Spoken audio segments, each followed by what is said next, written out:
All right, here's a quick overview of this 600-gallon rubber melter. Start out with this 15,000 watt King generator that runs all the hoses and whatnot. There's a 9 horsepower Honda motor that runs the agitator and the pump. And I'll go over all these levers and whatnot as we go. Here's the heated pipe. Here's the controller that runs the heated pipe, heated hoses, and the cross. Extendable door handles to open doors from the reverse side. These slide in and out, which I'll show you. There's the exhaust stacks. We'll open those when we fire the machine up. Here's your valves, 1 and 2. One's got a blanket on it. They're a little heavy duty. It's going to take a lot of heat apparently to warm those up. And they have their separate power source. The 15,000 watt generator won't run all items on this machine as of yet. And here's your heated hoses laid out for you and the blanket for them, which is controlled from the controller itself. I'll just quickly go to the back of the machine. There's a drain valve there, 3-inch drain valve, bumpers, the doors that open from the other side. That's a step that I'll operate when we do it the next video. And here's the auto temp controller for the burners.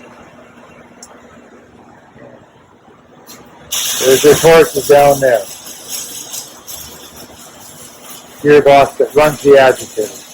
Anyway, I will go over this again. All right, we'll start with this step that's got a pin on it. Goes down.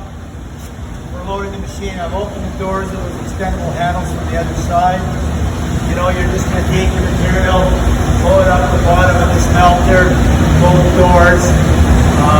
I don't know, I would put a dozen or so blocks in there at least to start, and then we're ready to fire the machine. We're going to fire the machine up now that we've got some material loaded in there.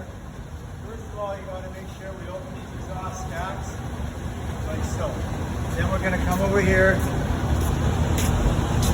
I'll turn the propane on. It's preset to about 25 pounds. We're going to come here. We're going to turn the unit on.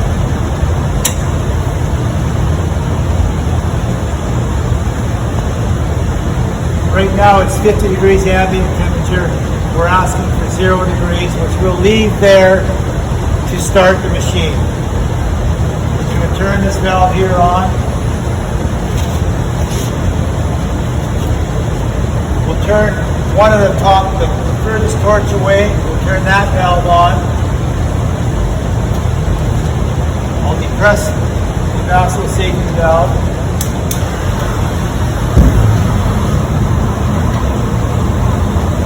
There's one torch lit.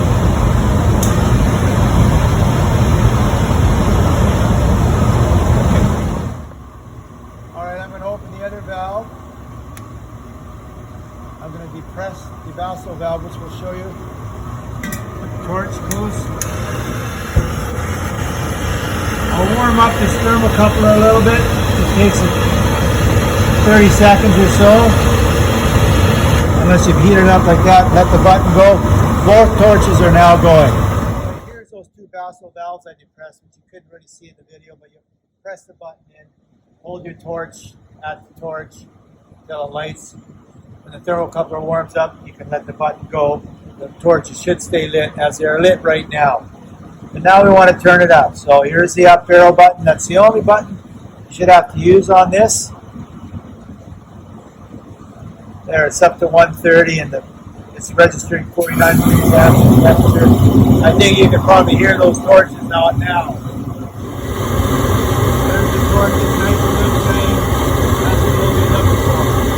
That's Alright, so here's your pressure gauge. You want it at about 25 pounds. It's very comfortable and about as high as you're going to need it to go.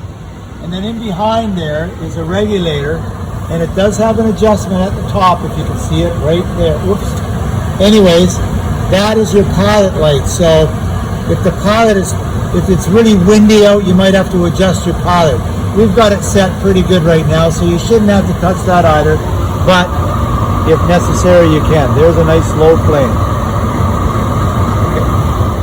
All right, so we've just fired up the machine. I'm going to engage the agitator. First, I'm going to start the motor. Here's the on-off switch here. Turn it on.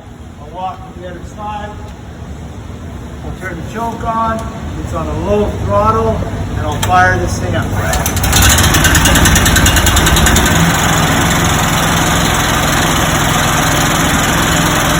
Now the motor's running. Only because it's new and the blocks are sitting there, we can engage the agitator now. There it goes.